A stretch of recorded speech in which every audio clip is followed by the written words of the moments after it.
If you're new to investing and want to dip your toe into the South African property market, what is the best way to get started? We started investing in property way back in 2009, and in this video, we're going to share the advice we would have given ourselves when we were starting out. Here's how to buy your first investment property with confidence. We've broken it down into 5 steps. Give your finances a makeover, plan ahead for purchase costs, boost your credit score, approach a bond originator, and find your strategy. Let's get into it.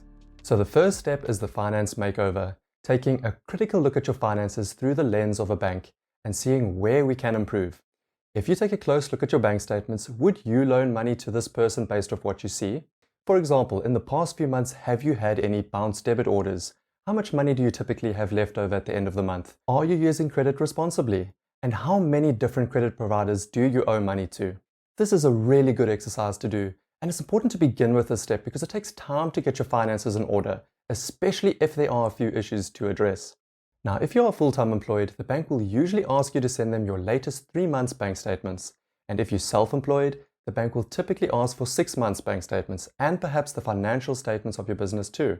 This means that we need to get our finances prepped and under control as soon as possible because we obviously need to accumulate a few months worth of good transaction history before applying for our home loan. The better our transaction history, the more likely we are to get a 100% bond, and the better our interest rate offers will be. So this is really important. Now, what can we do practically to beautify our bank statements? Well, there are 3 basic things you can do.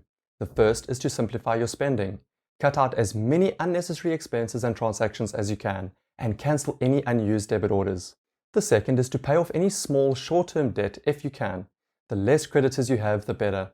And the third is to work on increasing your disposable income or your surplus cash after expenses. It should be clear from your bank statements that you have money left over each month after all expenses have been paid. The more disposable income you have, the more comfortable the bank will be granting you a bond because they want to be sure that you can actually afford the monthly bond installment even without a tenant. So keep a tight budget and if you can, try to earn some extra income from a side project to increase your disposable income further. Remember, your finances are on audition for the next 3 months, so you really want to be disciplined with your spending and manage your finances professionally. This will give banks confidence that you are a low-risk lender. The second step is to begin saving as soon as possible. Now, obviously, this is good practice for us to do on a monthly basis regardless, but it's especially important when investing in property. Even if you qualify for a 100% bond, you'll still require some upfront capital to pay for transfer and bond attorney costs, so you need to plan ahead for this requirement. Now, there might be special cases where your bank might be willing to finance a portion of the purchase costs upfront. And some of our investor friends have been successful with this recently, but we would not count on this since it's by no means a given.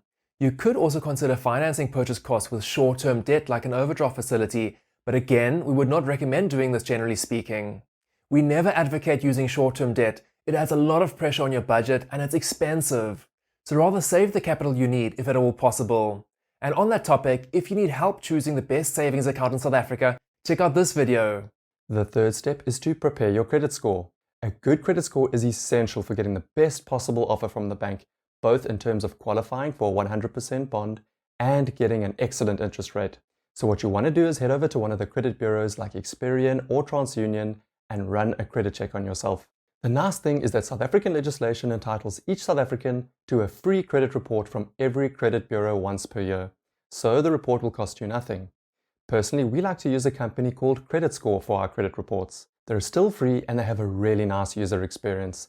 They provide helpful suggestions for how to improve your credit score after you've run your report. We'll put a link to the site below if you want to check them out. The fourth step is to approach a bond originator. Now, if you don't know, a bond originator's job is to secure a bond on your behalf.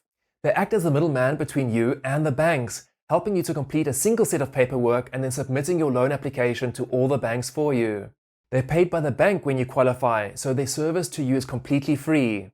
Now, the reason you want to approach them up front, even before you start looking for property, is to understand what loan amount you qualify for.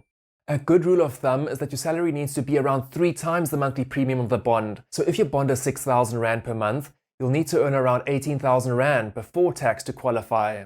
Now, knowing that your finances are in order will give you a lot more certainty going into the deal. Knowing that you're essentially pre-qualified already may give you even greater confidence to negotiate because there's no doubt in your mind that you can afford the property. Now, a good bond originator may also offer you some extra advice on how to improve your finances or help you identify any potential issues early on. And because you've approached them in the early stages prior to the deal, this will give you enough time to sort out any issues and implement their advice. What you definitely don't want is to go through all the effort of closing the deal on an incredible property only to find out at the last minute that you don't qualify for the bond. So if you're serious about property investing, chat to a bond originator as soon as you can. The fifth and final step is probably the most important of all. You need to decide on a property strategy that is right for you. And in order to work that out, you're going to need to immerse yourself in the world of property investing. Start actively looking at property listings online, call and chat to estate agents, and physically go view some properties if you can. Subscribe to Lightstone's property newsletter to get some excellent insights into the property market in South Africa. And keep educating yourself. Read as much as you can and keep watching videos like this. If you haven't already seen it, we've created a property investment video where we discuss the top 7 property investment strategies in South Africa. We'll see you over there.